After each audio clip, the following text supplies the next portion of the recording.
You're the moderator. Yes. So when the WFP executive director gives her speech, she'll have to leave. Yeah, so you can thank her and then you can invite Ms. Valerie Wanieri, who is the deputy executive director, to take Could the you seat. write for me?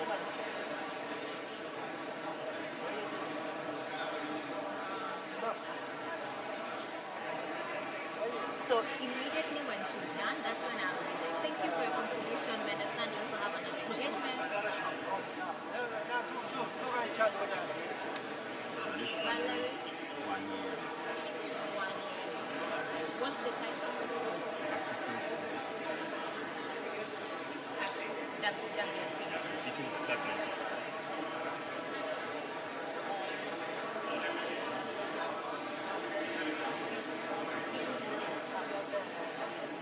Okay. Thank you, ma'am. Yeah, ma'am.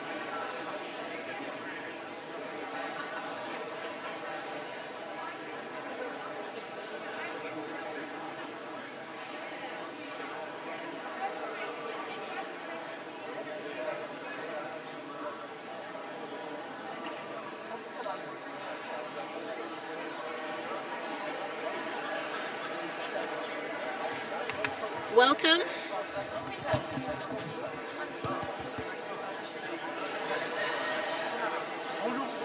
Welcome.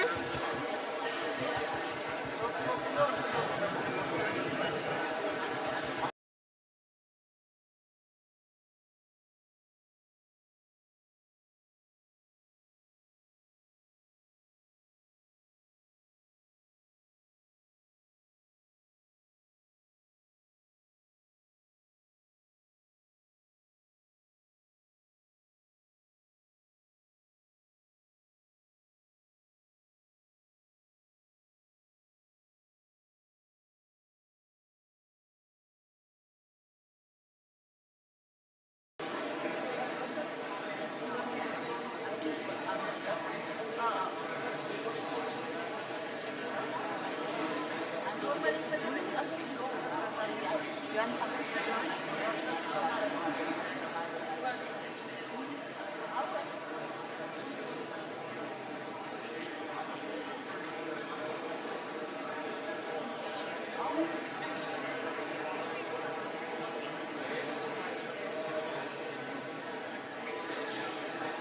Welcome, welcome everyone.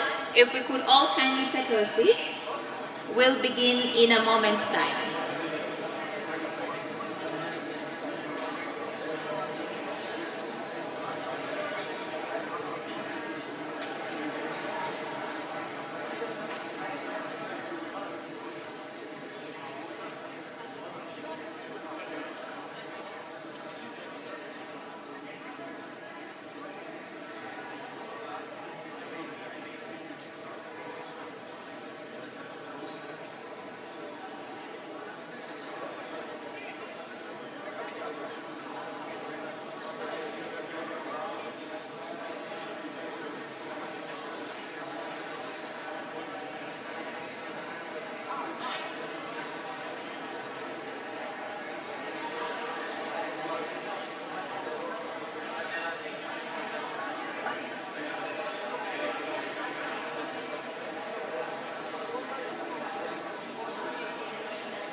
Welcome everyone. We are very delighted to have you all here with us. If you could all kindly take your seats, we'll begin in just a moment's time.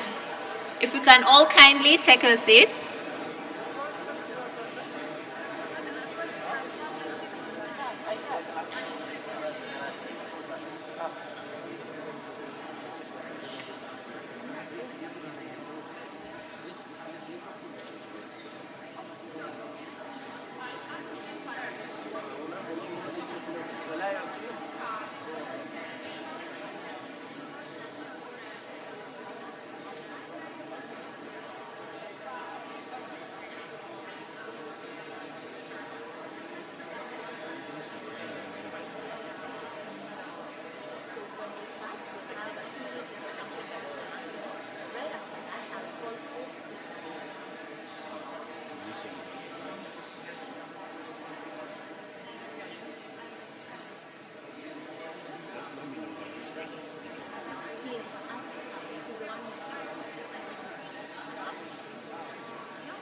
Once again, welcome everyone. We're very delighted to have you all here with us. Kindly take your seats, get comfortable. We'll begin today's important proceedings in just a few minutes.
Welcome everyone. We will be diving into a very important session that really promises to spark meaningful dialogue and shine a spotlight on some of the most critical issues of our time. So as we get ready to begin, please do get comfortable as we wait for our distinguished guests to come in, and then we will begin the important proceedings.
Ladies and gentlemen, please join me in welcoming our distinguished guests as they make their way into the podium.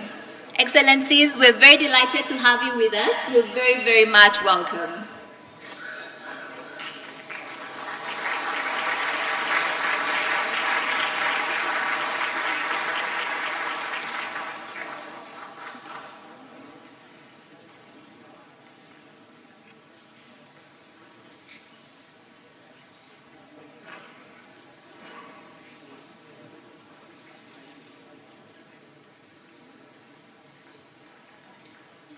Thank you all.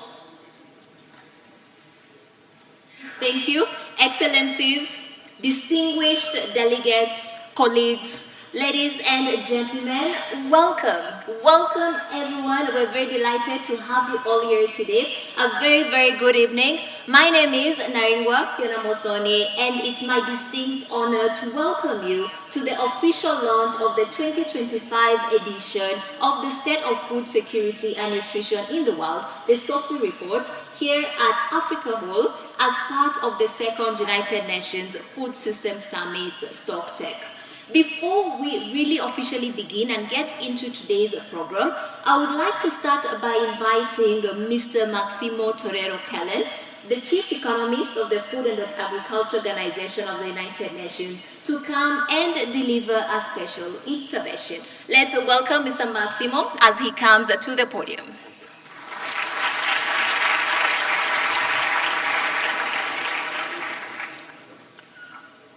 Excellencies, dear colleagues, thank you so much. I will just take a couple of minutes.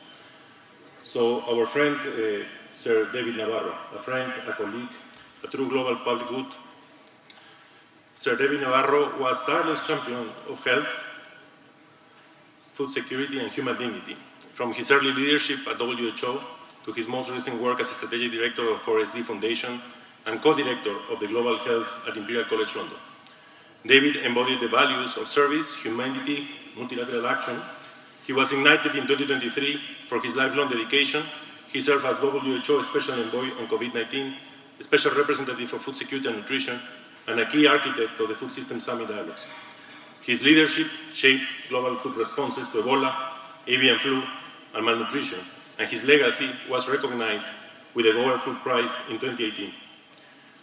As we release this edition of the State of Food Security and Nutrition in the world, the first in many years to report progress in hunger reduction, we dedicate it to Sir David.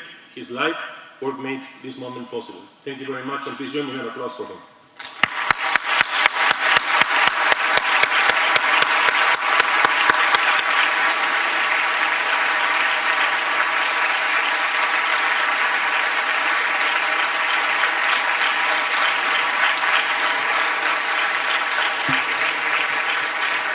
Thank you. Thank you so much, Mr. Maximo, for those thoughtful words and for highlighting the remarkable contributions of Sir David Navarro. Really, your reflection reminds us not only the depth of his dedication, but also the wisdom and the tireless commitment he brings to the global effort of food security and nutrition. And to be honest, that is why we are all here today. We are gathered here in this space, united by a shared purpose. One, to eradicate hunger and malnutrition in the world.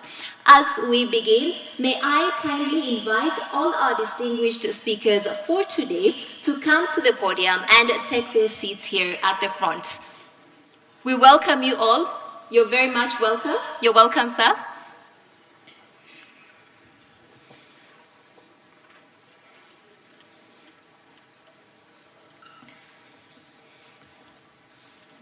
And as we get ready to really dive into this particular session, it's going to be a moment for us all to listen, for us to learn and also reflect, as we will be hearing from distinguished voices working at the forefront of global efforts to transform our food systems.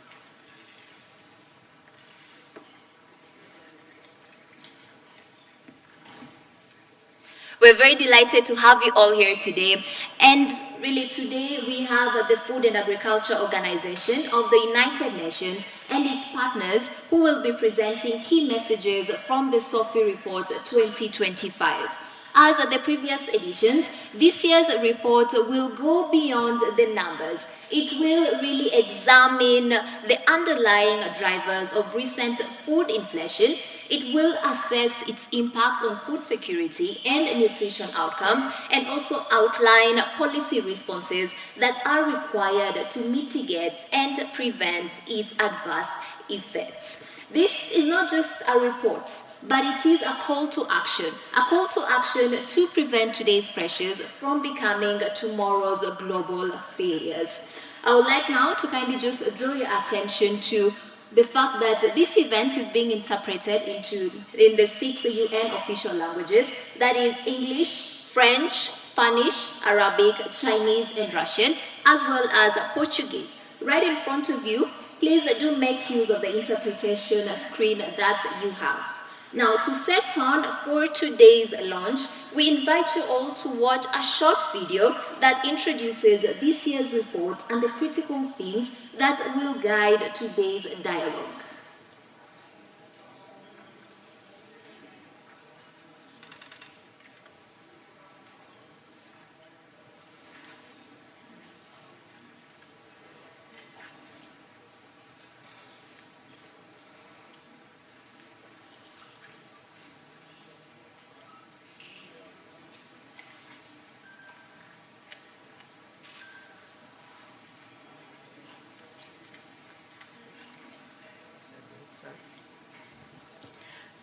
The technical team is working to make sure that we can all hear what we can all see clearly, that is very critical in highlighting what we'll be discussing today.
Let's give it a few more seconds. The technical team has just told me that they are finalizing on making sure that the technical difficulties are solved.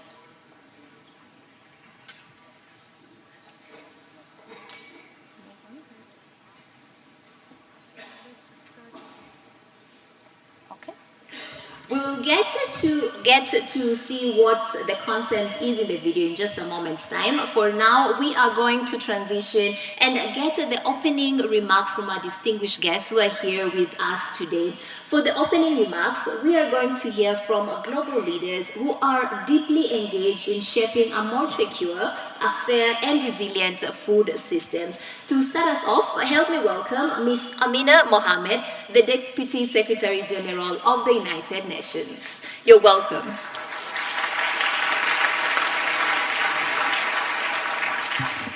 Thank you. Your Excellency, the President of the Federal Democratic Republic of Ethiopia, Excellencies, dear colleagues, friends, ladies and gentlemen. Knowledge is power, and today's launch of the State of Food Security and Nutrition in the World report delivers sobering insights, and with them the power to act.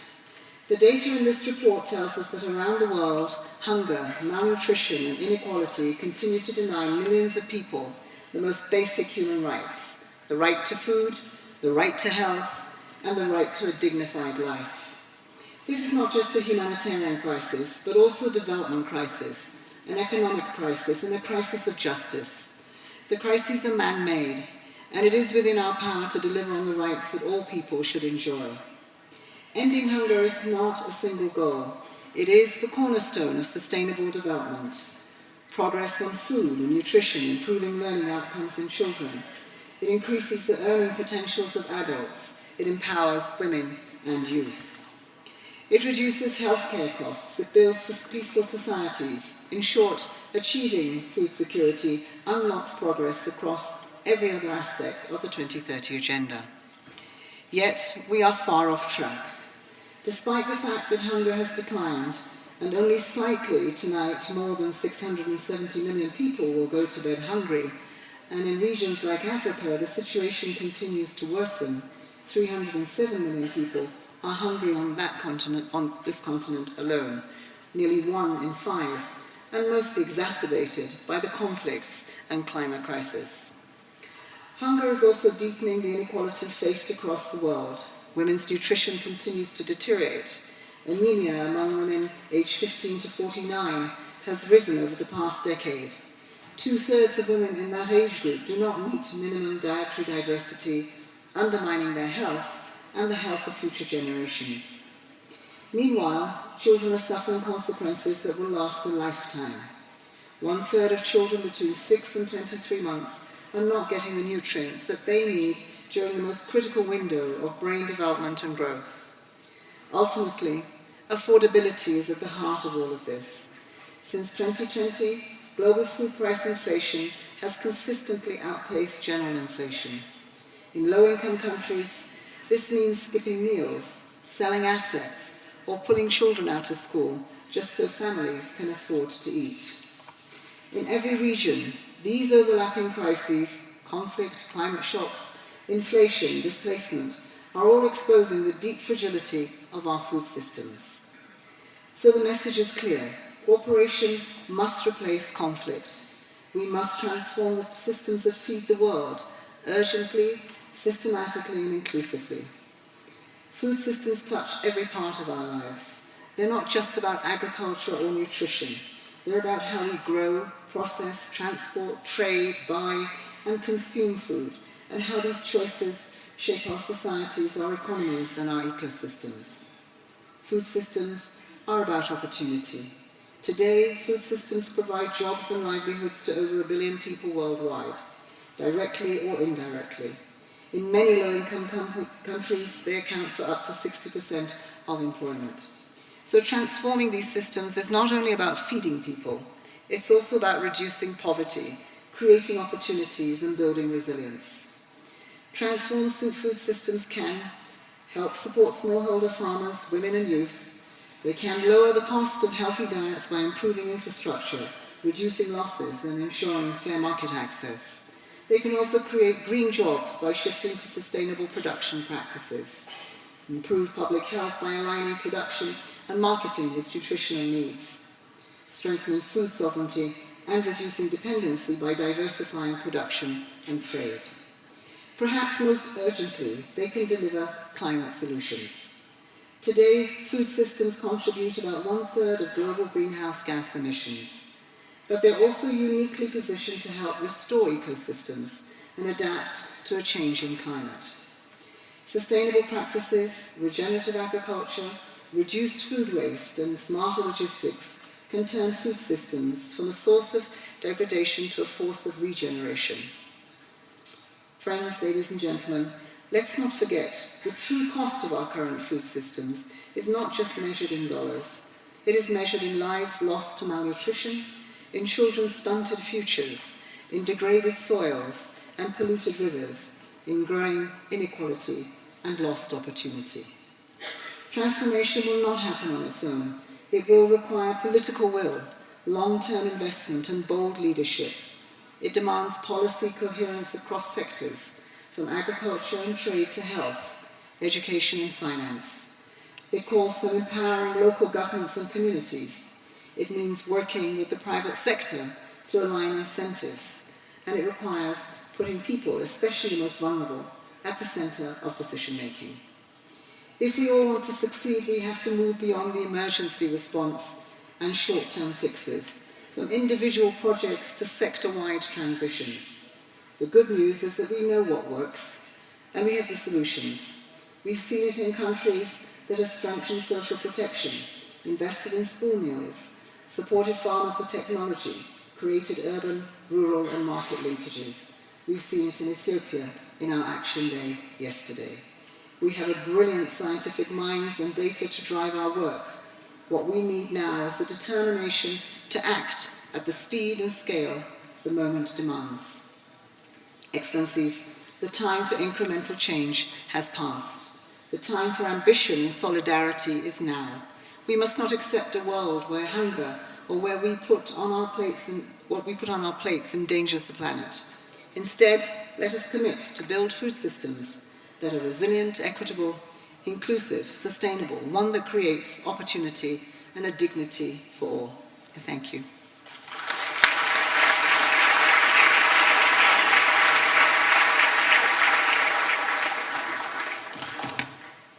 Thank you so much, Miss Amina. To just echo what she has said, the time for action is now, the time for solidarity is now. And thank you for really presenting data that so clearly paints the picture and really shows us how urgent we all need to work and also coordinated efforts. Now, please help me. Join me in welcoming our next speaker, His Excellency Ambassador Taye Atske Selassie Amde, President of the Federal Democratic Republic of Ethiopia. And Your Excellency, you're most welcome to speak from the podium if that's what you're comfortable with. Okay, thank you so much. You're very, very much welcome.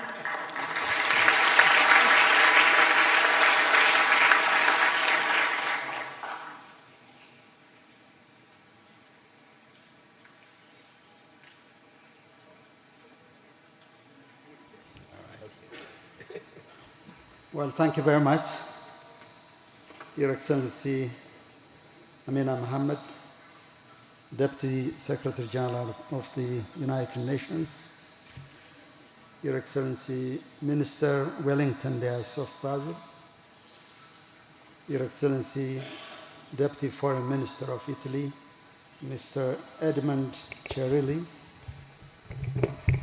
Mr. Qui Dongyu, Director General of FAO, Mr. Alvaro Lario, President of IFAD, Ms. Cindy McCain, Executive Director of WFP, distinguished delegates, ladies and gentlemen, good evening. Allow me to extend our sincere gratitude to the Food and Agriculture Organization for presenting to us the most notable findings of the report on the state of food security and nutrition in the world 2025. Before I proceed with my remarks, let me also express my heartfelt condolences on the passing of Dr. David Nabarro, an international public servant who lived for the service of humanity throughout his career. My deepest sympathy to his family, friends, and colleagues. We need to first acknowledge the immense work put forth by UN agencies in preparing this document. Its meticulous preparation and context-based analysis provide an invaluable resource for countries diligently working to reduce food inflation. The report helps to inform policies to bring forth quick gains and also long-term solutions. The data provided are a sobering call to all of us and clearly show the gravity of this food security crisis and the immense challenge that lies before us. The report focuses on food price, the pervasive impact of inflation, and indeed a demand for collective and decisive action. High food prices have adversely impacted populations across the globe, especially in low-income countries, and in particular on people with economic vulnerability. Even to families who presumably afford to manage high prices, inflation is depleting household assets and consequently will contribute to long-term vulnerability. Therefore, it is compelling that we take coordinated and sustainable action at national, regional, and international levels. We also need robust strategies, not only to stabilize food prices, but to ensure that all households are equipped with the capacity and the means to access adequate food are the fundamental rights. Excellencies and ladies and gentlemen, in line with our top priority to build sustained food security, Ethiopia is making concerted efforts to increase productivity and transform our food system. In this regard, allow me just to briefly mention two key pillars of our strategy. First, we are increasing the productivity and resilience of our household farms through what we call it the Bounty of the Basket initiative, empowering households to produce nutritious food locally. The baskets, or in Ethiopian lexicon, the lemat, carries a dual significance. In our culture, pretty much in African culture, it evokes the image of a basket overflowing with produce. It is also the iconic African basket, a symbol of bountiful harvest that embodies the very heart of African livelihoods and food system. We also developed a climate-resilient wheat varieties, transforming Ethiopia from a net importer to a self-sufficient producer, mainly benefiting farmers. The second one is improving trade in agricultural produce. To boost regional agricultural trade, we are investing in key infrastructure like the Lapsset Corridor, the recently inked Ethiopia-South Sudan road development, and the Addis-Djibouti Railway, further compounded by our commitment to the African Continental Free Trade Area. Despite these achievements, we face food price spikes. However, by balancing short-term relief with long-term reforms, we have cut food inflation from over 35% to 11.7% as of June this year. Additionally, our productive safety net program involves over 8 million vulnerable citizens. Ladies and gentlemen, the report has indicated the relationship between global food price inflation and the war in some parts of the world. It is my strong view that food inflation is also a result of absence of peace. The urgent need to call for peace is indeed a call for food security itself. The painful reality is that people don't only die from the direct violence of war, but also lose their lives and livelihoods from its ruthless impact. The inconceivable violence and the instinct desire to create chaos has become unbearable. Those who think that war is the answer to every challenge must be told to desist from their bellicose thinking. In light of addressing the impending food inflation and nutrition crisis, it has become glaringly clear than ever before that peace is the only battle worth waging. In closing, as we reflect on the findings of this report, let us not be discouraged by the scale of the challenge. Instead, let our progress serve as a powerful catalyst for greater action. We should view our efforts to address high food price inflation not as an isolated challenge, but as an integral part of our broader mission to achieve a just, peaceful, and prosperous world. Ethiopia remains steadfast in its commitment to working with our international partners to build a future where everyone has access to adequate nutrition foods, a future where peace allows for prosperity, and where no one had to go hungry. And I thank you.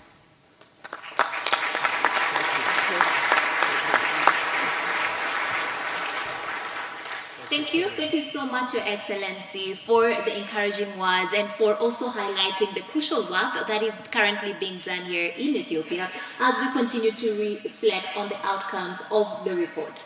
We're now going to hear from Mr. Edmondo Shirieli, Deputy Minister for Foreign Affairs, who is attending on behalf of the President of the Council of Ministers of Italy. You're welcome, and also feel free to sit and deliver your remarks. You're welcome, sir. Thank you very much. Honorable President of the Federal Democratic Republic of Ethiopia, Deputy Secretary General, Directors and President of UN Rome-based agencies, distinguished guests, colleagues, friends. It's a great honor for me to be here today to represent the President of the Council of Ministers, Giorgia Meloni, and bring her warm greetings to this esteemed audience in the occasion of the launch of the 2025 edition of the State of Food Security and Nutrition in the World Report. Let me begin by extending warm and respectful greeting to President Taye Atse Selassie and to the government and people of Ethiopia for their generous hospitality and for co-hosting this summit together with Italy. This joint effort is one further demonstration of our partnership grounded in our long-lasting friendship and spirit and the common vision of shared responsibility.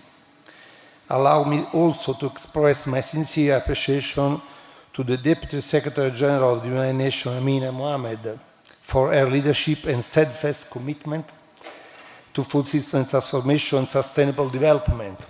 She has been the heart and soul of this summit, and we express our deep appreciation for the excellent collaboration and their solid steering of the process. Thank you very much. Excellencies, ladies and gentlemen, for Italy, food security is a strategic priority. It lies at the core of our foreign policy and international cooperation agenda, as reaffirmed last year through our G7 presidency and through initiatives such as the Mattei Plan for Africa, where agriculture stands as one of the plan's fundamental pillars. When we discuss food security, we are not only talking about what we eat, but also about the future of our societies, the well-being of our economic systems, and global health. From a health perspective, the access to quality and varied food is essential to ensure people have well-balanced diets and therefore to better lifestyles. In this sense, the rising cost of food, which is at the center of this year's SOFI report, is not just an economic challenge, but a direct obstacle to access to food for all. For this reason, a sustainable transformation of how we produce, distribute, and consume our food is needed. Excellencies, we are particularly pleased that the launch of this year's SOFI report takes place in the framework of the Food System Summit. This alignment is significant.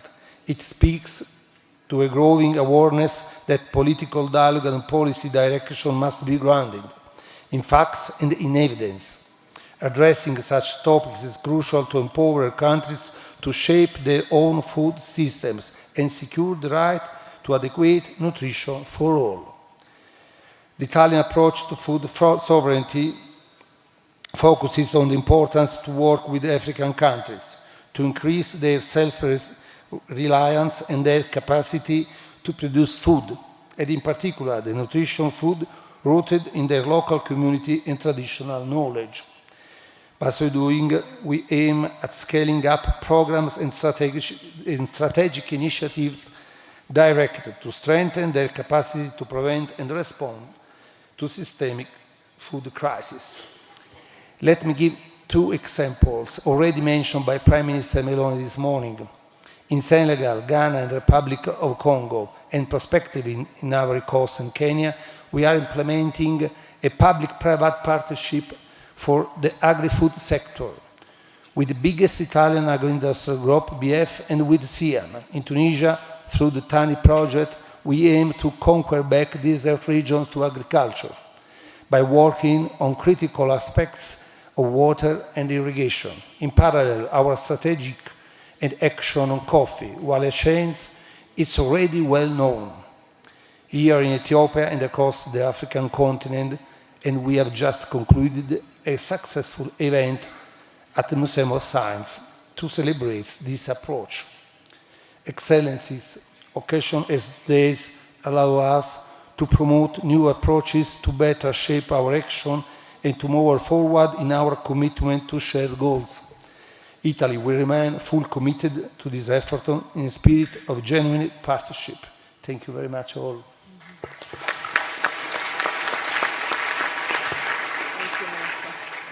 Thank you, Mr. Chirieli, and thank you to all our distinguished speakers for the strong words, for the continued leadership and commitment to global food security. The global food crisis cannot really be addressed in isolation, as it has been mentioned by our speakers. It requires coordinated efforts. And in this next segment, we will hear from the United Nations principals and partners of SOFI, working every day to turn policy into impact.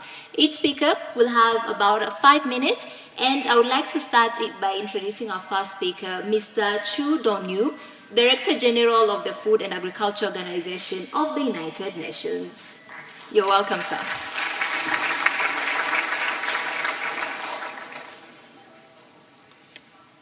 Thank you, moderator. Good evening.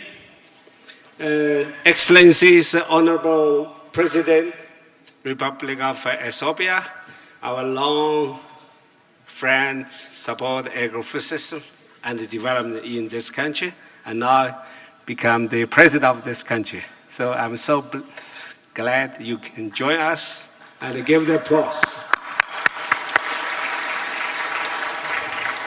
And also the DSG, Mohammed Armenia, you always walk the talk to come to support this report. And not only in New York, now we move to Addis Ababa. So thank you for your coming. And also our host country, Italia representatives, and dear friends, ladies and gentlemen. I'm pleased to be here with you today to officially launch the 2025 State of Food Security and Nutrition in the World Report. This marks the first time the SOFI report is being presented on the African continent, together with my colleagues from Rome, Sidney McKay, and Lavaria, and also invite a special guest from the Minister of Brazil. A proper choice, as Africa stands at the front line in the global fight against hunger. We began our day by highlighting the agency of transforming our agri-food systems through the better production, better nutrition, and better environment, better life living, ensuring no one is left behind. Across the world, countries are working to ensure that this system delivers safe, nutritious, and affordable food for all, and now and in the future. Achieving this requires transparent, high-quality data and professional analysis. While the challenges are significant, they are not impossible to solve and can be turned into opportunity for all.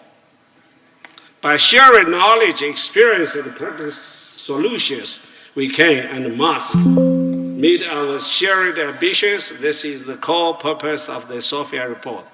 The news this year offer hope, even if we are still far from where we need to be. In 2024, 673 million people around the world face hunger equivalent to 8.2% of the global population. That marks an improvement from 8.5% in 2023. It's remarkable. While the hunger levels have declined from their 2022 peak, and we have not yet recovered from the compounded crisis of the recent years. Today, 90 million more people are facing hunger than in 2020, and 100 million more than in 2015, where the SDG were launched. Of course, we have the 10 years population increase. So that's absolute number still more, but the ratio, percentage is declining. The global figure consider vary from one region to another. In Africa, hunger continues to worsen. Today, the 307 million people, equivalent to 20% of the population, are food insecure. That stands in strong contrast with Asia, where the 6.7%, 323 million people facing hunger, and Latin America and the Caribbean region, where the 5.1%, 34 million people are affected. Encouraging progress has been made in both Asia and Latin America, Caribbean region, and especially Brazil. This year is the first time again get out of the hunger map. It means low down 2.5%. Should congratulations to Brasilia, to my friend President Lula.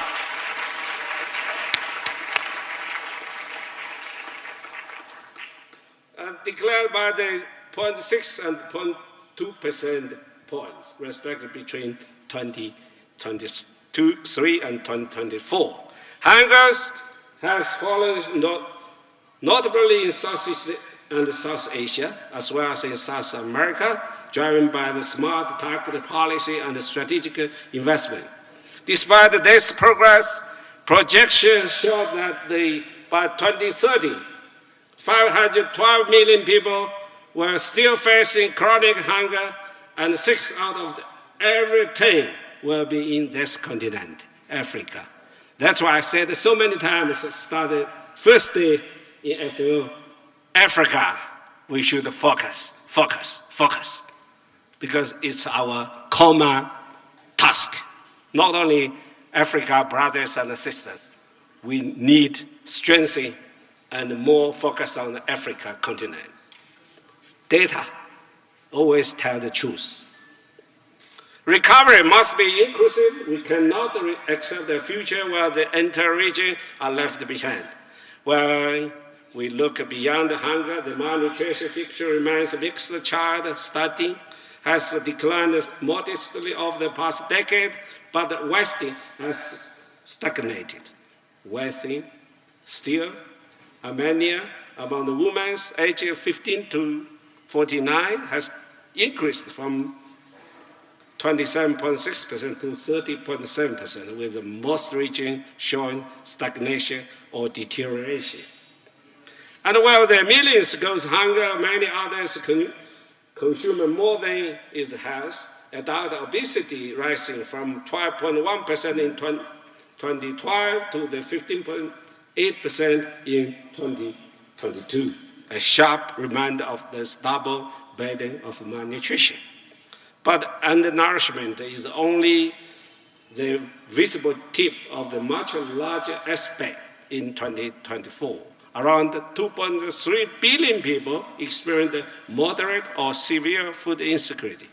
This burden are not shared equally. Africa remains the most severely affected region. Again, globally, rural population women continue to bear the brunt of the food insecurity. Improving the quality of the diets is essential. A healthy diet must be adequate, diverse, balanced, and moderate. This is why I'm pleased to announce that for the first time, the SOFI report included new indicators of dietary diversity for both children and women. This is a critical step forward monitoring SDG target 2.2 more effectively. The findings are daunting. Only 1/3 of children aged 6 to 23 months, and 2/3 of women aged 15 to 49 years old meet the minimum criteria for dairy diversity. That's why I said so many times, from biodiversity to the food diversity should be our right direction to go. Much more must be done to expand access to the nutritious and diverse diets for all, especially women and children. We must make healthy diets more valuable, more accessible, and more affordable. The 2021 SOFI report provides for the first time a global estimate on affordability. Well, there has been moderate progress since then. As of the 2024, 2.6 billion people still cannot afford a healthy diet. The limited progress is largely due to the multiple overlapping crises we face. Food inflation, in particular, has eroded purchasing power and mining the ability of the household to translate economic growth into better nutrition. That is why this year's SOFI report included a special focus on food inflation, its causes, its consequences, and what can be done about it. Since 2020, food price inflation has outpaced overall inflation every year, underscoring the unique vulnerability of the agri-food system and the urgent need to prioritize food policy in macroeconomic planning. Addressing these issues requires a coordinated, multi-layered policy response. We must first protect the vulnerability population with targeted, time-bound fiscal measures. Second, allowing fiscal and monetary policy to stabilize the market. Third, promote the structural and trade reform for lasting impact. Fourth, strengthening data systems to manage volatility and prevent speculation. And fifth, invest in the resilient agri-food system to reduce the risk of the future shocks. In the face of global disruption, protectionist or inward-looking policy are counterproductive. What we need is coordinated global action based on the shared responsibility, solidarity, and sound evidence. The unit and the collaboration among the agencies contributed to the SOFI report shows that it is possible when we work together. This partnership embodies the best of the UN system at the service of its members. The 2025 SOFI report confirmed that progress is possible. Some regions are already demonstrating what works. We must learn from them, act decisively. But time is turning out. Achieving food security and improving nutrition for all will require a sustained political commitment, like Prime Minister who come to this conference, and bold investment in better production and a healthier environment, evidence-based policy that ensures the better lives for everyone. The path forward demands agency, inclusiveness, and action. We must reach all the communities, rural and urban, women and men, children and elders, with solutions that are timely, fair, and effective. Let us act now, not just with ambition, but with determination to achieve zero hunger, leaving no one behind. This is the best way to commemorate our dear friend, Dr. David Navarro, with his whole life determination to control for the better of the world. That's peace for him and condolence to him, and be rest. Thank you. Thank you so much.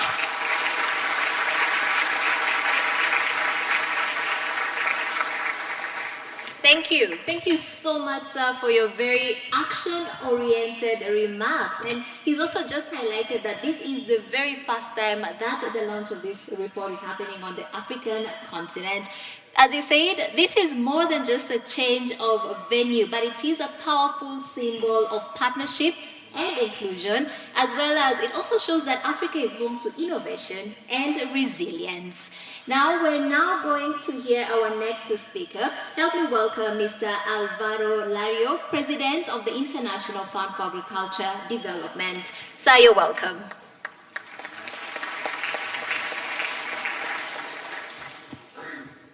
Thank you. Your Excellency, President Taye Selassie, Your Excellency, Deputy Secretary General, Honorable Minister, Honorable Vice Minister, distinguished delegates, colleagues and friends.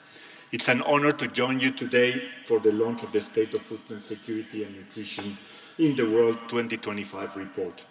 This year's report arrives just after the 4th International Conference on Financing for Development last month in Seville, where the global community reaffirmed the urgent need for cooperation and investment in sustainable development.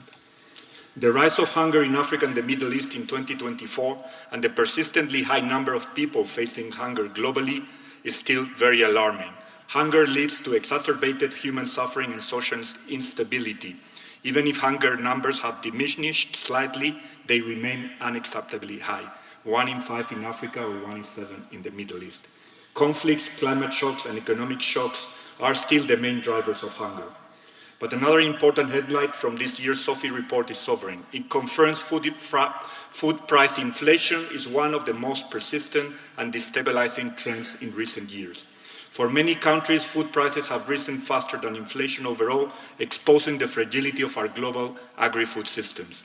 The drivers have been consistent throughout the years: pandemic shocks, disrupted supply chains, conflict, and climate-related disasters. Even if high food prices have become a concern worldwide since the pandemic, the burden is not equally distributed. This is most acute in low-income countries and among the poorest households within them, who are still struggling to afford healthy diets because of rising costs of food.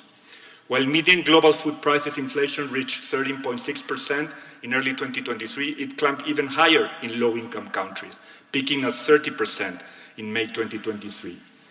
Let me also add that our food systems and our food prices are increasingly vulnerable to environmental shocks. Many of you can see it in the developed and developing supermarkets in your hometowns. Olive oil prices increased 50% in January 2024 after droughts in Spain and Italy. Global cocoa prices increased almost 300% after heat waves in Ghana and Ivory Coast. Maize 36% in South Africa. Rice prices in Japan. Potato prices in the UK after a wet winter. Coffee prices in Brazil after a 2023 drought. So the message is clear. We must invest in adaptation before it is too late. So what else can we do to address these challenges? First, we must invest in building resilience, especially in rural areas, so that even the least affluent members of society can withstand shocks and price hikes without going hungry. This is simply a matter of justice. And it means providing them with equitable access to markets and finance, as well as infrastructure. It means supporting them to adapt to the impacts of climate change. And it also means supporting income-generating opportunities so that rural populations can have a decent living. And second, especially in the current global context, we must use financial resources even more effectively.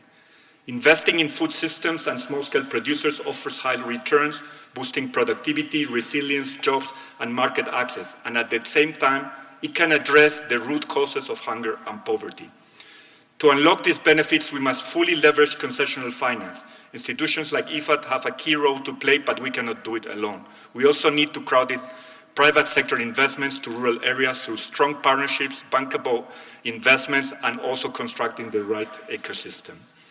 Today's report compels us to act. Let's move from concern to concrete coordinated steps, focusing on resilience, aligning financing and investment platforms, and working together with those who, despite being among the most vulnerable, feed the world. Thank you for your attention.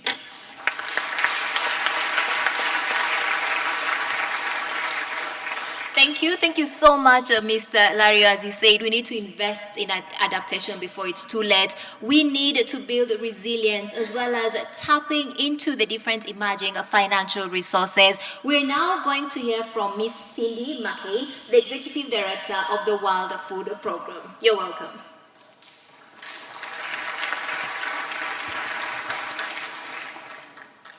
Thank you. And good evening to everyone, especially those in the rafters. I hope I can see you. Excellencies, ladies and gentlemen, good evening to all of you. I want to start by thanking my fellow speakers who are all great friends and colleagues to the World Food Programme and to the vulnerable people we serve.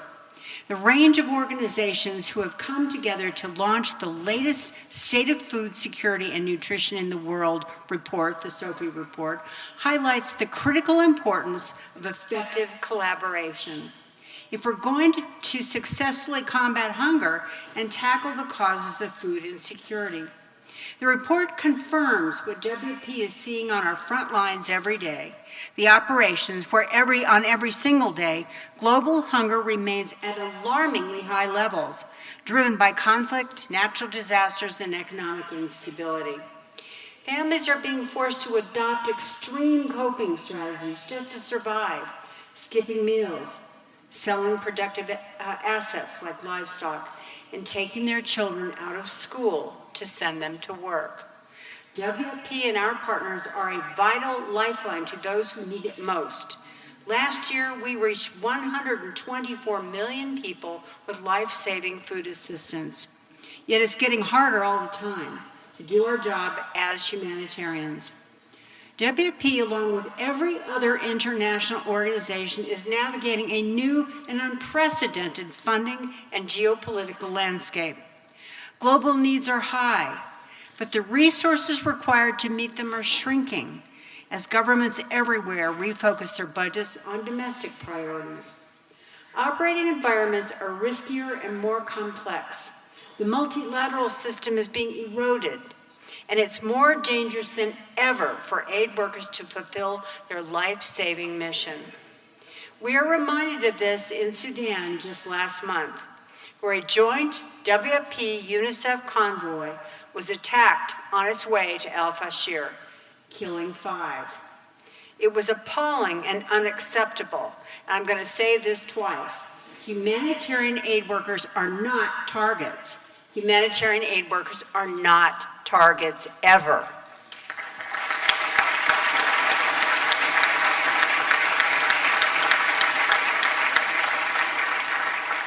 But despite all of these hardships and challenges, our frontline teams are determined to stay and deliver. I'm so proud and grateful for their commitment to a world free from hunger, but we need your help to achieve it. This year, funding cuts of up to 40% mean that tens of millions of people will lose their life-saving food aid that WFP provides.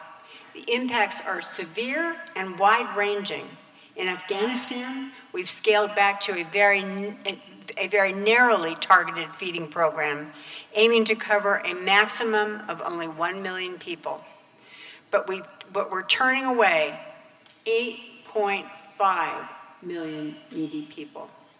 In South Sudan, where 7.7 million people are acutely hungry and over 80,000 people face catastrophic hunger, we'll be forced to end life-saving assistance to 2.3 million people next month. We've had to end our assistance to 1 million refugees in Uganda, while in Kenya we've halted all cash assistance, and rations to refugees are now less than 1/3 of the full amount. These are just a few examples. Sadly, the list of impending cuts coming down the line is much longer.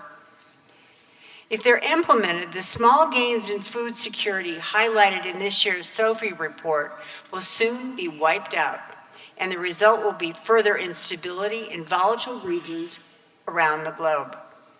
Excellencies, in today's complex and challenging world, the continued support of our friends and our partners is more important than ever. Everyone here today agrees that combating hunger and tackling the causes of food insecurity is the right thing to do. So united by our common purpose, let's all work together and even more closely to ensure we deliver for the vulnerable people we all serve. Thank you for your support and your collaboration. Thank you.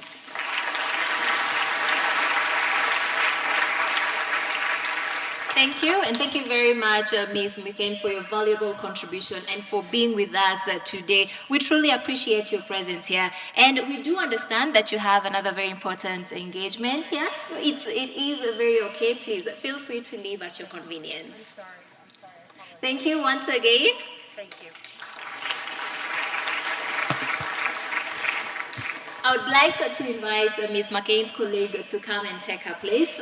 Help me welcome Valerie Guarnieri, the Assistant Executive Director at the World Food Program, who will join us here at the podium. Now, our next speaker, Ms. Catherine Russell, the Executive Director of the United Nations International Children's Emergency Fund, couldn't be with us here today physically, but she did send a video message that I invite you all to watch. Excellencies, colleagues, and partners, over the last 2 decades, we've witnessed remarkable progress in improving child nutrition across the globe. Since 2000, 57 million fewer children suffer from stunting, while the number of children benefiting from exclusive breastfeeding has risen by 80 million. These achievements show that with the right investments, change is possible. It's already happening at scale across countries and regions. We must build on these gains to do even more. Undernutrition continues to affect over 190 million children under the age of 5. These children are among the youngest, poorest, and most vulnerable. Many of them are impacted by conflict, by climate disasters, humanitarian crises, and lack of development. At the same time, overweight and obesity are rising at alarming rates, particularly among children from lower-income families in low- and middle-income countries. Today, an estimated nearly 150 million children aged 5 to 9 are affected. At the heart of this crisis is a failure of food systems to deliver nutritious, safe, affordable, and sustainable diets for children. Over 181 million children under 5 live in severe child food poverty, consuming 2 or fewer of the 8 recommended food groups for healthy growth. Nutritious foods like fruits, vegetables, and high-quality proteins often remain out of reach, while ultra-processed foods offer a cheaper option. This contributes to poor nutrition, micronutrient deficiencies, stunting, obesity, and diet-related diseases. The 2025 State of Food Security and Nutrition in the World report underscores the urgency of action. It shows how rising food prices are leading to poor diets and deepening food and nutrition insecurity. While the world produces enough food to end hunger, millions of families still can't afford or access the nutritious foods they need and that are essential to fuel children's growth and development. We call for a bold, coordinated response that prioritizes policies and fiscal measures to protect children's right to adequate nutrition. This includes targeted fiscal measures to ensure nutritious food is affordable, integrated nutrition and social protection programs, and long-term structural reforms to transform food systems. UNICEF remains committed to supporting national efforts to strengthen food, health, social protection, and data systems. Good nutrition in early childhood is a game changer for children, for communities, and for nations. We must invest in solutions that have big impacts. Thank you so much. Thank you. And now to conclude the partner segment, we are honored to hear from Dr. Tedros Adhanom, the Director General of World Health Organization, who has also shared a video message with us. Your Excellency Prime Minister Abiy Ahmed Ali, Your Excellency Prime Minister Giorgia Meloni, Your Excellencies, UN agency principals, Excellencies, dear colleagues and friends. Nearly 1/3 of the world, about 2.6 billion people, cannot afford a healthy diet. This year's report on the state of food security and nutrition in the world details how food price shocks have led to a rise in acute malnutrition in vulnerable countries around the globe. This threatens lives and well-being, childhood development, and future earning power. Those in lower-income countries and communities are hit the hardest. When healthy diets become unaffordable, people are forced to eat fewer food groups, missing out on vital nutrients. And this new report shows only 1 out of 3 children globally are meeting the indicator of minimum dietary diversity, which is linked to healthy growth. We need action in 3 key areas: First, to ensure unimpeded access to deliver life-saving treatment to those facing acute malnutrition, especially in conflict zones. Second, to strengthen social protection systems to reach vulnerable populations with nutritious foods. And third, to reform food price policies to make healthy diets accessible, especially in lower-income communities. Thank you for your commitment to fight hunger and malnutrition and to making sure that food is a source of health for all. I thank you. Thank you, thank you. I'd like to thank all our distinguished speakers for the powerful commitments as well as also the contributions. We are now going to move into the heart of today's discussion. We've had snippets of the data of what's really in the report, but we're going to get a technical presentation and the details of the report. It is now my pleasure to invite once again Mr. Maximo Torero Cullen, Chief Economist of Food and Agriculture Organization of the United Nations, to walk us through the findings of the SOFI report 2025. Let's welcome him with a round of applause.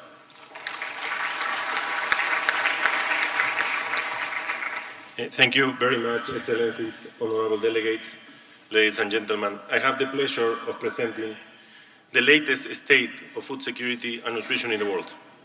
This year, as you have already heard, we focus on addressing high food price inflation for food security and nutrition.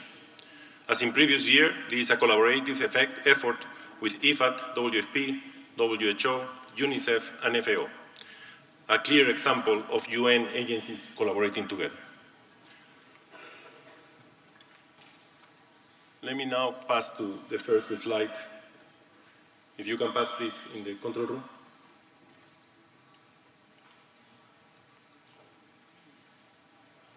Okay. So this first slide, on the positive side, we are seeing signs of progress. Global hunger, as it was mentioned, has slightly declined from 8.7% in 2022 to 8.2% in 2024. That is encouraging, but let's be clear. 673 million people still go hungry today. And if current trends continue, over 500 million people could still be hungry by 2030, far from reaching our goal of zero hunger. But hunger is just a part of the story. Nearly 2.3 billion people lack regular access to food, and over 2.6 billion people can't afford a healthy diet. While there has been some progress in child nutrition, the world remains off track to meet any of the 7 global nutrition targets by 2030. This year's report takes a deep look at one of the biggest threats of food security and nutrition today, food price inflation. Since the pandemic, food prices have risen faster than overall inflation, hitting consumers and policymakers hard, especially in poorer countries. Behind this surge lies a perfect storm: massive pandemic-related spending, supply disruptions from the war in Ukraine, extreme weather events, and a strong US dollar that made food imports more expensive. The impact has been especially severe in low and lower middle-income countries, where high prices have worsened food insecurity and increased child malnutrition. Nutrient-rich foods like fruits, vegetables, and animal products remain out of reach for many. Meanwhile, even basic staples, through cheaper, have seen sharper price increases, adding pressure on the poorest households. Yet, amid these challenges, there is a silver lining. Compared to two past food crises, especially in 2007-2008, the global response today has been more coordinated, more measured, and more informed. In short, progress is happening, but not fast enough. We must intensify our efforts. That means ensuring that food is accessible, affordable, and nutritious for all. It means working together across countries, sectors, and nutritious to end hunger and malnutrition once and for all. This graph just shows what I have mentioned before. Is the indicator used to monitor hunger in the prevalence of undernourishment. And there you can see the evolution of hunger, of how in the last year we have been able to move to 673 million people out of hunger.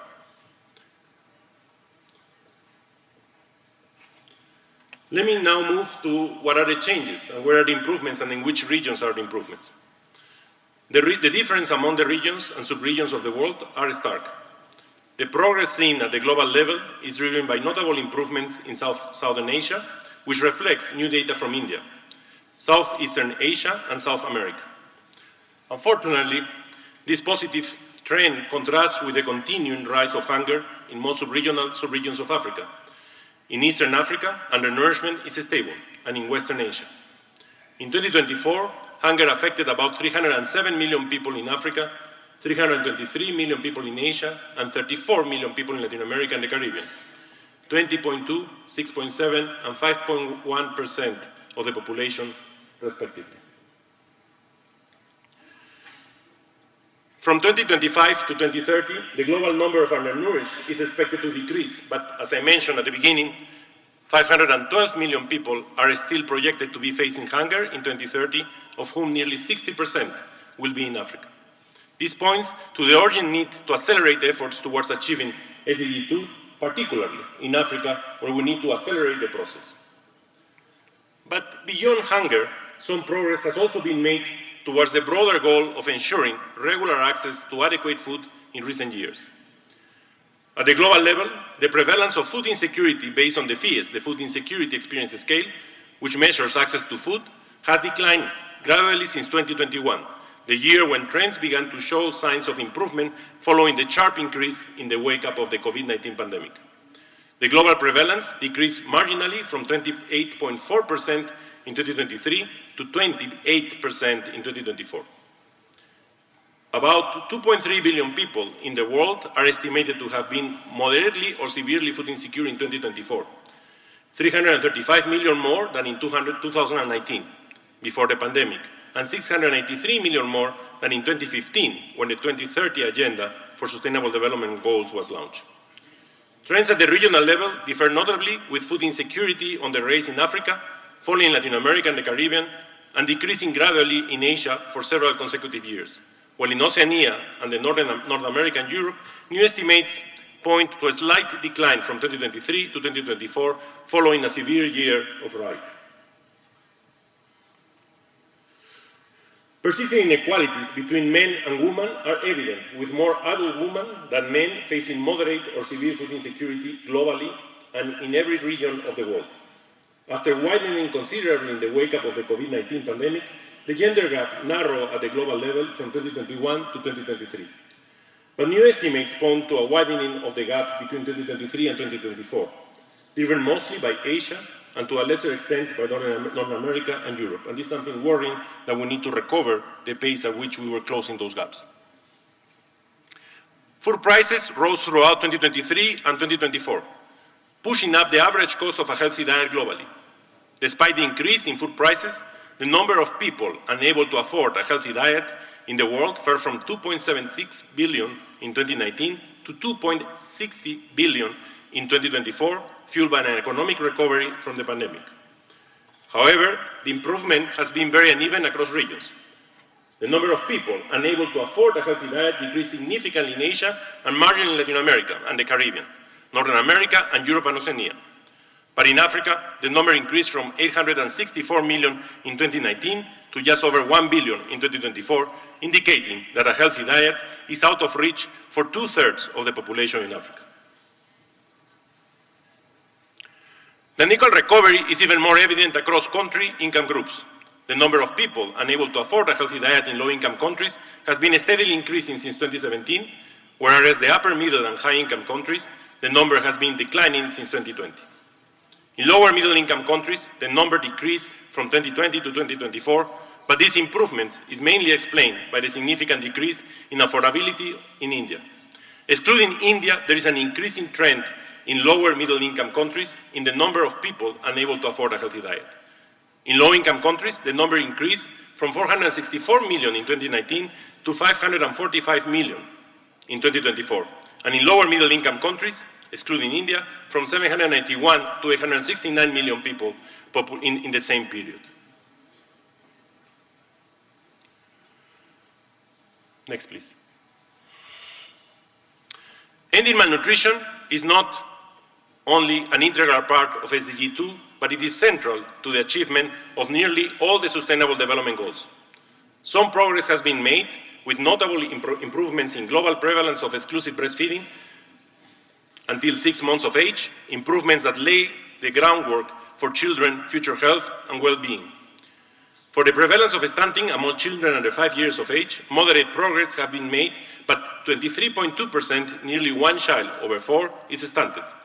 However, anemia among women aged 15 to 49 years has increased, and adult obesity is on the rise, pointing to the need for urgent action to turn these trends around.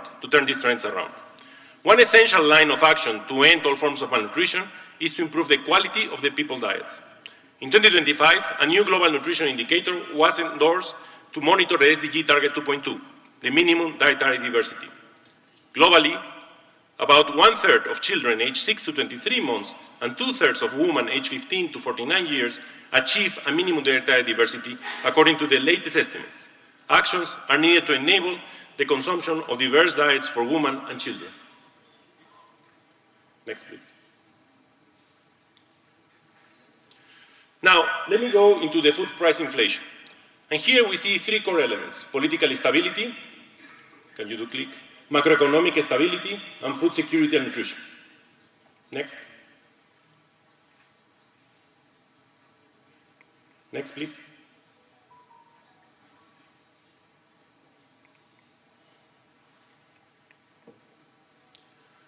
Now, what we need to look carefully in those elements of food security and nutrition is to look at the evolution of prices and what is happening in terms of prices.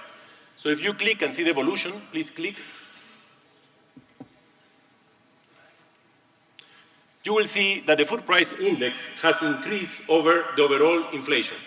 And that basically tells us that the non-food components of the basket of food is increasing at a lower rate than the food basket components. So here is where we need to look closely at what is happening with food inflation.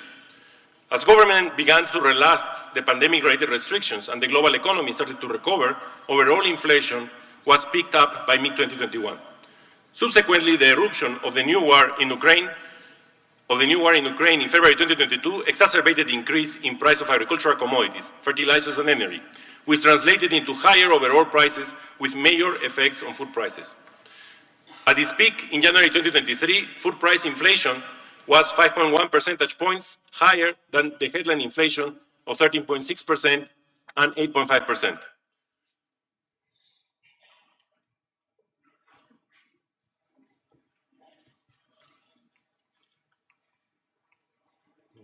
The clicker is not working. Apologies for that, but the clicker is not working. Okay, so we already went through this.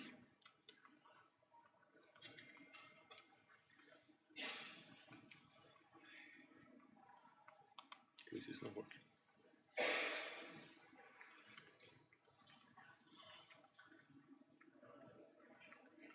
Okay, can you pass, please? Okay, so let me continue, and apologies for that. Governments mobilized around 70 trillion in fiscal support. This support was equivalent to nearly 10% of the global gross domestic product over 2 years. The US dollar index climbed by around 20% against the basket of global currencies during the past 10 years. And between June and September this year, the dollar index reached high historical values as the United States Federal Reserve raised its policy rates by 225 basis points. The global interest rates, if you can click next please in the control panel, the global interest rate shock has been accompanied by capital outflows, next please, from developing countries, mainly driven by the higher yields and long-term government bonds across the advanced economies and the investors' quest for relatively safe assets. Please click next. Okay, stop there, please.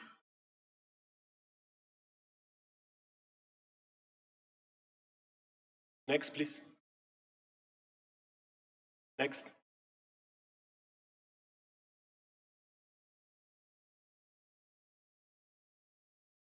Okay, one of the important things and the impacts we are observing on food prices is that when we look at the elasticity and what will be the impact of an increase in overall prices, we observe that a 10% increase in food prices implies a 3.5% in overall increase in moderate food insecurity and severe food insecurity. A 10% in food prices imply a 4% increase in severe and moderate food insecurity for women. And a 10% increase in food prices implies a 5.5% increase in the prevalences of severe wasting among children under the years of age.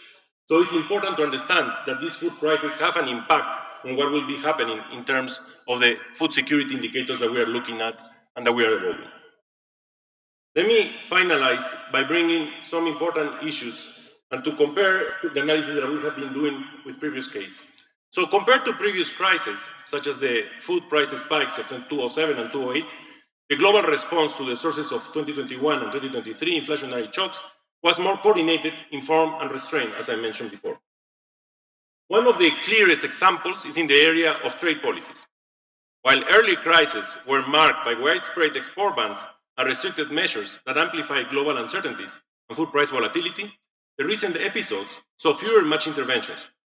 Where they did occur, they were generally short-term and less disruptive.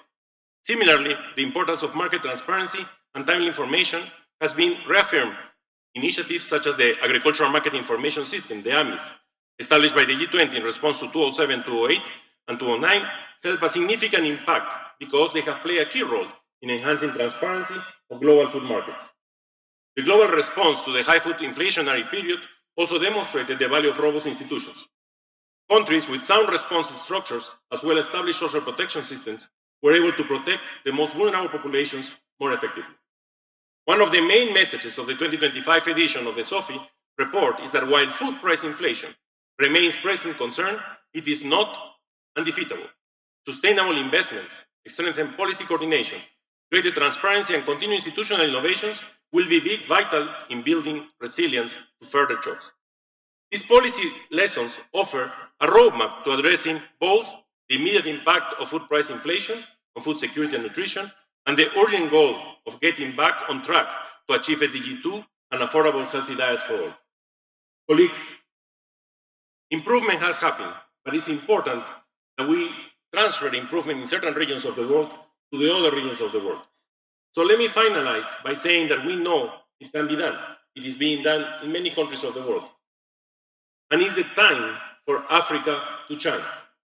This is your moment on hesitations. You are paving the way, and if it's accelerate your transformation of agri-food systems, you will do it. So it is time to act and to lead on the transformation of the agri-food systems, so the continent of Africa soon turns the trend and becomes with less hunger, more equity, and of course, with better life for all the people living with us. Thank you so much.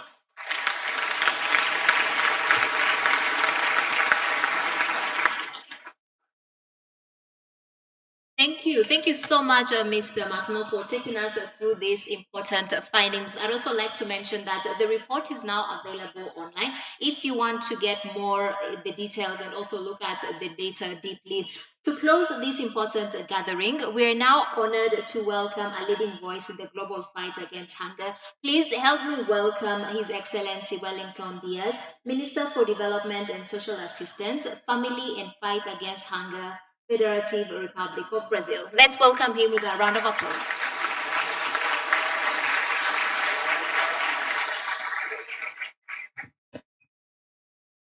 Sua Excelência, Vice-Secretária-Geral das Nações Unidas, minha querida Amina Mohamed, Presidente da Etiópia, Haile Selassie.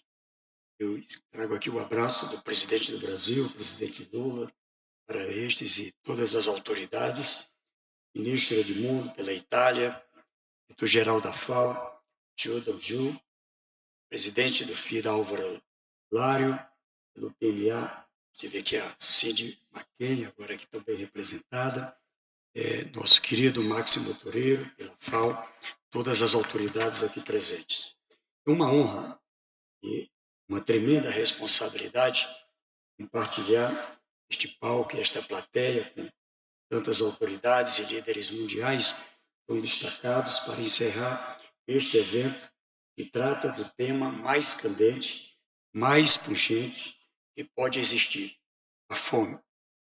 O mundo vinha em crescimento da fome e da pobreza, como vimos, desde 2015, quando na ONU foram aprovados os ODS, saindo de 600 milhões de pessoas na fome em 2015 para cerca de 750 milhões em 2022.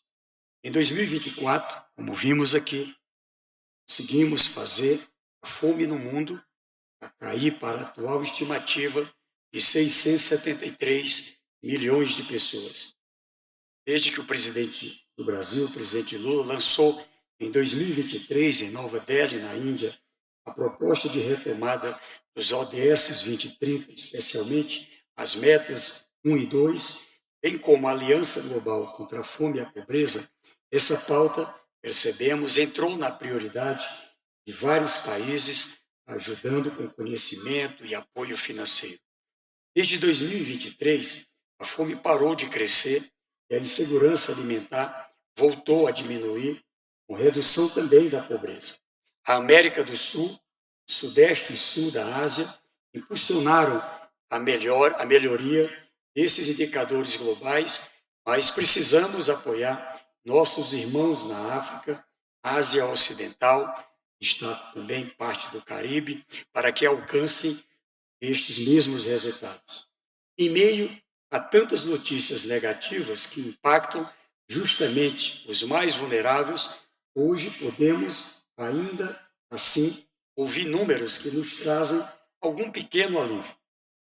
Como vimos nos anúncios aqui da FAO, o pequeno alívio é que conseguimos fazer a fome no mundo voltar a cair para a atual estimativa de 673 milhões de pessoas.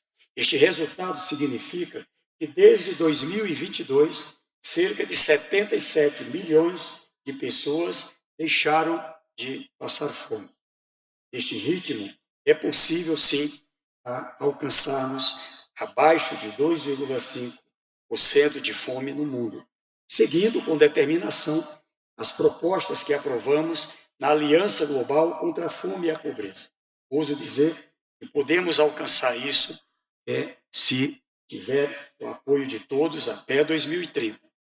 Creio que a razão de eu ter sido convidado a estar aqui entre vocês é para trazer esperança e, junto com vocês, apontar o caminho. Há algumas boas notícias no relatório de hoje, se olharmos para algumas regiões. Temos bons avanços no Sudeste Asiático, no Sul da Ásia e também na mini América do Sul. E nas 2 últimas décadas, reduziu a desnutrição pela metade, de 8% para 4% da população. Em particular, o relatório traz excelentes notícias em relação ao Brasil. E me dá imensa satisfação aqui, ao falar desta notícia, de recordar o trabalho de um campeão incansável contra a fome. Um homem que sofreu com a fome em sua infância e não apenas a superou, como também ajudou a levar todo um país a superar a fome. Agora, por mais uma vez, o presidente Luiz Inácio Lula da Silva. Presidente Lula, sabemos como, graças às políticas que o senhor liderou lá no seu primeiro mandato, o Brasil acabou saindo do mapa da fome em 2014, para, infelizmente, retornar a esse mapa em 2021, quando os governos que o sucederam não souberam valorizar essas lições. O senhor assumiu novamente o governo em 2023, tendo prometido ao povo brasileiro e ao mundo que iria retirar novamente o Brasil do mapa da fome. Na primeira vez, isso levou 11 anos para acontecer.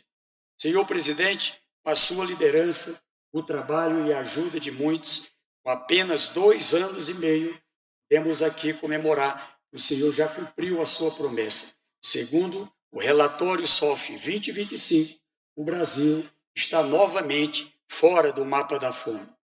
Pelo relatório, com a média do último triênio, o Brasil traz agora abaixo de 2,5% de prevalência da subnutrição e, com isso, o Brasil sai do mapa da fome. Sei que nossos números atuais são ainda mais baixos, pois os números do triênio ainda levam em conta 2022, o último ano do governo anterior. Continuaremos aperfeiçoando nossas políticas, até que não reste uma só pessoa no Brasil que não tenha certeza de que poderá tomar café da manhã, almoçar e jantar todos os dias com dignidade e alimentar seus filhos. Meus amigos e minhas amigas, o resultado do Brasil não é importante apenas para o Brasil. O resultado do Brasil, da América Latina, do Sudeste Asiático, mostra que é sim possível acabar com a fome e rapidamente.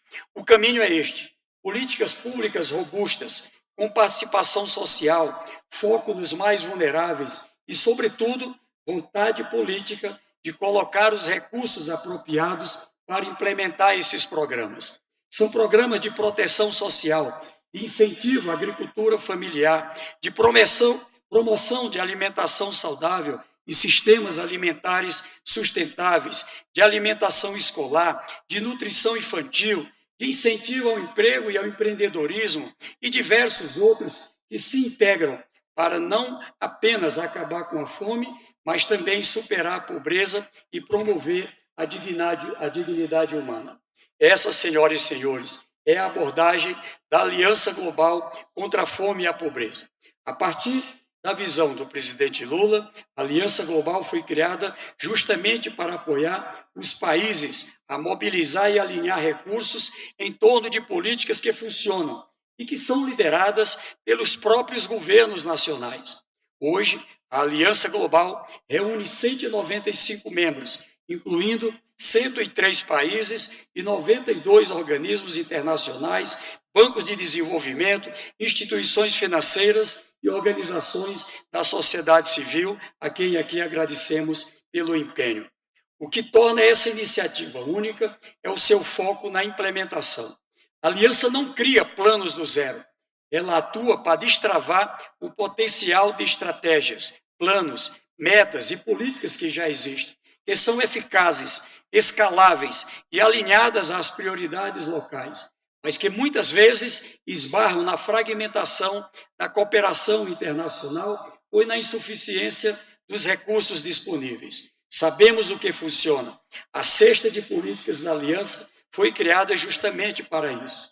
O que os países precisam agora é de financiamento previsível e coordenado para implementar essas soluções em escala. A Aliança Global é uma ferramenta concreta para ajudar nisso, unindo políticas públicas coordenadas pela ONU, financiamento e parcerias em favor de quem mais precisa.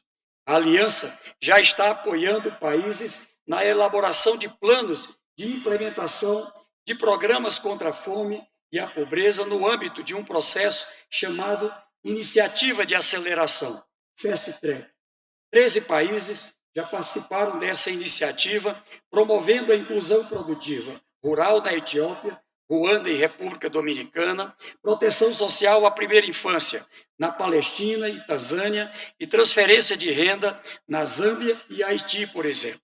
Mas a aliança somos todos nós. Convido cada organização, banco multilateral, cada país a contribuir, começando com esses que já têm plano. Se conseguirmos o apoio necessário para que cada um desses planos vire realidade e que mais países se inspiram e consigam implementar programas baseados na ciência e em evidências robustas para a redução da fome e da pobreza, terei esperança. Não precisaremos aguardar 60 anos para acabar com a fome no mundo, porque a fome tem pressa. Finalmente, faço 2 convites a todos. O primeiro, para estarmos juntos em 3 de novembro em Doha, no Catar, quando ocorrerá a primeira reunião de líderes da Aliança Global contra a Fome e a Pobreza e também a segunda cúpula mundial sobre o desenvolvimento social. O segundo convite é para a COP30, em Belém, no meu país. Lá levaremos adiante uma declaração de líderes que reafirme o que já sabemos na prática. A luta contra a mudança climática é a mesma luta contra a fome e a pobreza. A fome não é uma fatalidade, é uma escolha política. O reconhecimento do secretário-geral da ONU, Antônio Guterres, a Aliança Global, comprova que estamos no caminho certo, unindo países para garantir o direito humano à alimentação, como bem lembrou o secretário Guterres. O futuro da alimentação define o futuro da humanidade. Não podemos tolerar que a fome ainda seja usada como arma de guerra, nem aceitar que a crise alimentar seja tratada apenas como um problema de produção, quando é claramente uma questão de justiça social. Contem com o Brasil, contem com a Aliança Global contra a Fome e a Pobreza. Muito obrigado.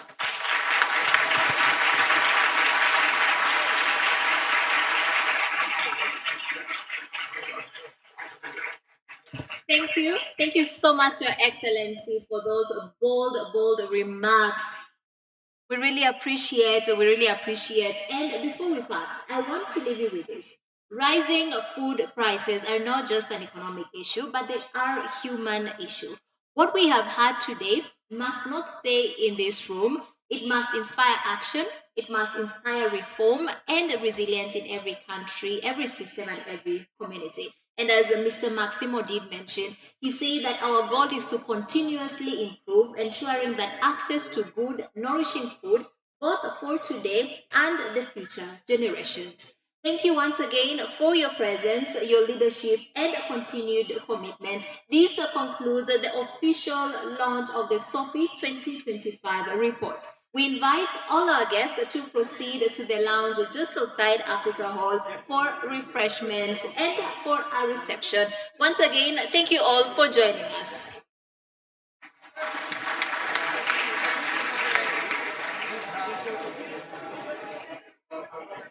This isn't your bag, is it? Oh, it is. Oh, I was thinking my boss forgot. Oh, thank you. 2019, the latest joint UN agency hunger report shows progress. The state of food security and nutrition in the world 2025.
Oh my goodness. Please don't tell me you've got another one.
Somebody left